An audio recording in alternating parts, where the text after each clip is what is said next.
Quand j'ai décidé de changer de vie et d'investir pour me former à la rédaction web, j'ai eu peur. Quand je me suis réellement lancé en freelance, j'ai eu peur. Quand j'ai publié mon premier post sur LinkedIn, j'ai aussi eu peur. Quand j'ai commencé à démarcher des clients en rédaction web, j'ai eu peur. Quand j'ai parlé au téléphone pour la première fois avec un client, j'ai eu très peur. Quand j'ai annoncé mes tarifs pour la première fois, j'ai également eu peur. Quand j'ai délivré mon premier texte en rédaction web à un client, j'ai eu peur. Quand je me suis expatrié pour la première fois, j'ai eu peur. Quand j'ai décidé de créer l'accompagnement prospection rédaction web, j'ai eu peur. Quand j'ai publié ma première vidéo YouTube, j'ai aussi eu peur. Quand j'ai eu mon premier élève, j'ai bien flippé. Quand j'ai fait mon premier live, j'ai eu très peur. Quand j'ai décidé d'investir dans l'immobilier pour la première fois, j'ai eu peur. Quand j'ai investi plus de 7000 € dans un coaching, là j'ai bien flippé aussi. Quand j'ai créé ma première masterclass, j'ai eu peur. Quand j'ai investi dans la publicité pour la première fois, j'ai eu peur, etc.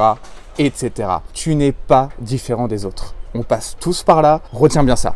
Les gens qui atteignent leur définition de la réussite ne se laissent pas contrôler par leur peur. Ils ont peur, mais ils le font quand même. Et surtout, quand on sort de sa zone de confort, il est normal de manquer de confiance en soi. Après, ça devient une habitude et tu te demanderas même pourquoi tu as autant flippé. Je te laisse méditer là-dessus et prends soin de toi.